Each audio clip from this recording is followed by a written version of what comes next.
Assalamualaikum warahmatullahi wabarakatuh. Jumpa lagi dengan Bu Vivi kali ini di pelajaran PDKK. Jangan lupa sebelum nonton videonya subscribe ya. Happy watching. Oke, jadi Bu Vivi mau tanya, andaikan kalian mau usaha, kira-kira harus mulai dari mana tuh? Mulai dari modal atau kita harus punya ide dulu, atau juga kita harus mikirin nih jenis usaha apa dulu ya yang mau kita jalanin. Nah, bingung kan mulai dari mana? Makanya simak baik-baik penjelasan berikut ini. Jadi, kalau kita mau usaha, hal pertama yang harus kita lakukan adalah harus punya motivasi dulu buat jadi pengusaha. Harus mau kerja keras, nggak gampang nyerah, realistis, dan pastinya harus mandiri, nggak bergantung sama orang lain ya. Nah, yang kedua harus kreatif dan harus inovatif. Maksudnya, cari ide usahanya, peluang usahanya, pandangannya luas, punya perencanaan, dan yang ketiga baru modal. Terus, kalau mau jadi usahawan, jangan seperti yang Bu Vivi sebutin ini ya. Jadi, kamu tuh kalau mau jadi pengusaha, jangan sampai kamu gak bisa ngelola usahamu. Terus gak sungguh-sungguh, gak bisa ngelola alat yang kamu punya, gak bisa ngelola keuangan, apalagi gak punya tempat usaha. Nah, ingat, setiap usaha pasti akan ada resikonya. Kamu gak bisa bayar utang, kebakaran tempat usaha kamu, gak bisa beli alat-alat yang baru, usahanya gak laku, gak punya karyawan. Itu bisa jadi ada di kondisi waktu kamu punya usaha nanti. Nah, berikut ini ada beberapa hal yang kamu harus perhatikan sebelum kamu memulai usaha. Jadi, kamu harus melakukan analisa, namanya analisa usaha. Apa aja analisa usaha itu? Jadi kamu harus mikirin peluang usahanya gimana nih, jenis usahanya apa, resiko usahanya gimana, peluang usahanya seperti apa, lalu modalnya cukup apa enggak. Sebelum lebih lanjut, Bu Vivi berikut akan menjelaskan kompetensi dasar yang akan kita pelajari hari ini. Jadi kita akan belajar tentang analisa peluang usaha produk, barang, atau jasa.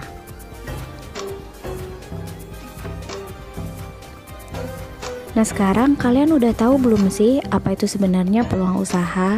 Jadi peluang usaha itu kesempatan yang dimiliki seseorang untuk mencapai tujuan tertentu dengan cara melakukan usaha yang memanfaatkan berbagai sumber daya yang dia punya. Nah, sumber peluang usaha itu bisa muncul karena dua faktor, internal dan eksternal. Apa tuh faktor internal? Bisa dari pengetahuan, pengalaman sendiri, pengalaman orang lain, atau intuisi. Nah, kalau faktor eksternal bisa dari permasalahan yang dihadapi dia, kesulitan yang ada, kebutuhan, atau pemikiran untuk hal-hal yang baru. Nah, ciri peluang usaha yang potensial itu yang gimana sih? Yang jelas yang punya nilai jual, bukan ambisi, tapi nyata-nyata aja, bertahan lama, bukan juga bisnis yang musiman. Skala usaha bisnis bisa diperbesar, modal awalnya nggak terlalu besar, dan bisnisnya profitable. Peluang usaha berhasil karena dipengaruhi oleh beberapa faktor. Yang pertama, faktor manusianya, faktor duitnya, faktor organisasi, perencanaan dia, pemasaran, fasilitas dari pemerintah, dan catatan bisnisnya. Kemudian, kenapa suatu usaha itu bisa gagal? Karena nggak kompeten di dalam manajerialnya. Kurang pengalaman juga bisa jadi, kurang bisa mengendalikan keuangan, gagal dalam merencanakan sesuatu, atau lokasinya juga kurang pas. Bisa jadi juga kurang pengawasan alat, sikapnya kurang sungguh-sungguh dalam berusaha, atau ketidakmampuan dalam melakukan pemeliharaan. Nah, berikut gimana caranya melakukan analisis peluang usaha. Yang pertama, kamu identifikasi dulu peluang dan persaingannya gimana. Terus yang kedua, kamu harus tahu pasar lebih jauh. Yang ketiga, kamu harus ada modal untuk mengembangkan usaha kamu. Analisis peluang usaha itu dapat menggunakan analisa yang namanya SWOT atau biasa disebut dengan SWOT. Analisa SWOT itu merupakan metode perencanaan strategis yang digunakan untuk mengevaluasi kekuatan atau strength, kelemahan weakness, peluang opportunities, dan ancaman atau threats dalam suatu proyek atau spekulasi bisnis. Studi kelayakan usaha atau analisis proyek bisnis ini adalah penelitian tentang layak atau tidaknya suatu usaha untuk dikembangkan. Nah, kita kan harus kreatif dan inovatif tuh dalam membuat usaha. Kreatif dan inovatif tuh yang gimana? Ya misalnya memanfaatkan barang bekas, memanfaatkan barang yang disediakan oleh alam, atau memanfaatkan kejadian atau peristiwa yang ada. Itu baru kreatif. Sebenarnya apa sih resiko usaha? Jadi resiko itu berupa kejadian, informasi, kerugian atau pekerjaan yang bisa terjadi akibat keputusan yang kita ambil dalam kehidupan kita sehari-hari. Nah, berikut ini adalah identifikasi resiko usaha. Yang pertama adalah perubahan permintaan, perubahan konjungtur, persaingan, perkembangan iptek, perubahan peraturan, atau karena bencana alam. Gimana sih prosedur menganalisis usaha? Yang pertama, ditentukan tujuan dan sasaran usahanya, ditentukan alternatif risikonya, kemudian merencanakan atau melaksanakan sebuah alternatif usaha, kemudian ditaksir resiko usahanya atau dikira-kira ada resiko atau enggak gitu ya. Terus mengumpulkan informasi usaha, mengurangi resiko usaha.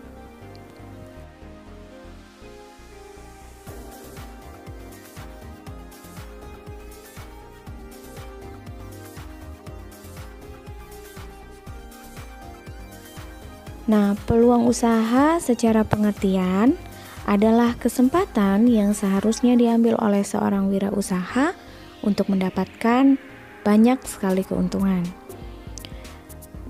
Sementara ciri-ciri peluang usaha itu apa aja? Yang pertama adalah orisinil, nggak meniru. Jadi peluang usaha yang baik itu adalah peluang usaha yang nggak meniru orang lain, tapi asli hasil dari pemikiran diri sendiri. Nah, ciri yang kedua adalah mengantisipasi perubahan persaingan di pasar dan kebutuhan pasar.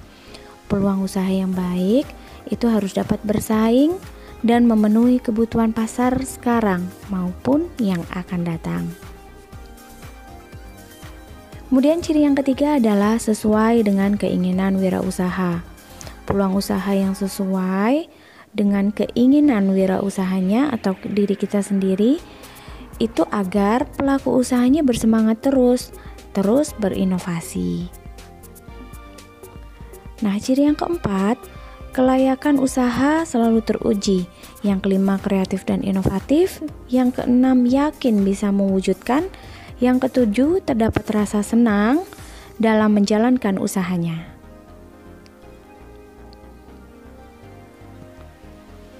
Nah, berikut adalah sumber-sumber peluang usaha. Bisa dari mana saja. Jadi peluang usaha itu bisa dari banyak faktor.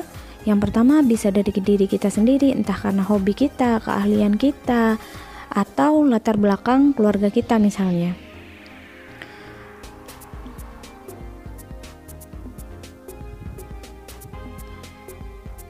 Peluang usaha juga bisa berasal dari lingkungan kita. Dari usahanya orang tua, dari sekitar lingkungan rumah kita, atau bahkan dari kebiasaan-kebiasaan kita.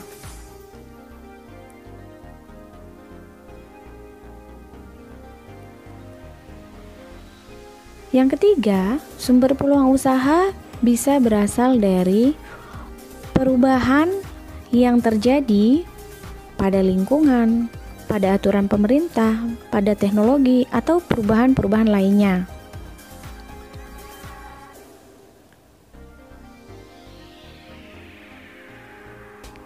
Kemudian, peluang usaha juga bisa berasal dari konsumen nih. Bisa dari sarannya konsumen, atau dari keluhannya, atau bahkan dari permintaan konsumennya. Menganalisis suatu peluang usaha bisa menggunakan analisis SWOT atau SWOT, Strength and Weakness, Opportunity, dan Threats. Jadi, langkah-langkah penerapan analisis SWOT dalam menganalisis peluang usaha. S berasal dari strength atau kekuatan, W weakness atau kelemahan, kemudian O opportunity, dan yang terakhir T atau threats, ancaman. Penjelasannya, peluang atau opportunities itu gimana caranya kita melihat peluang yang bisa dimanfaatkan untuk ngasih keuntungan. Sementara ancaman itu gimana kita melihat ancaman terhadap usaha yang kita bangun. Kalian bisa baca faktor-faktor kegagalan peluang usaha yang Bu Vivi tuliskan di slide ini.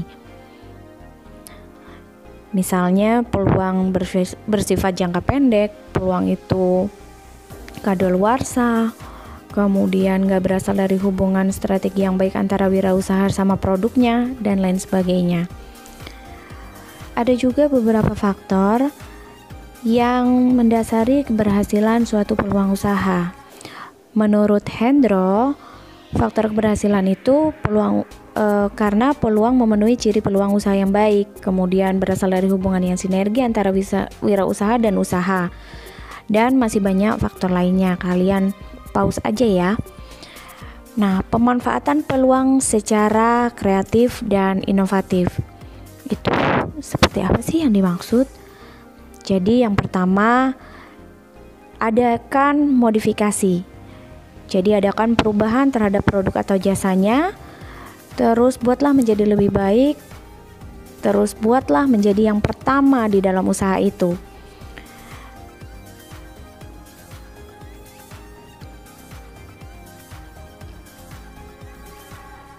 Selain itu, usaha yang kreatif dan inovatif itu juga membuat spesial produknya, kemudian cloning, atau dengan cara substitusi.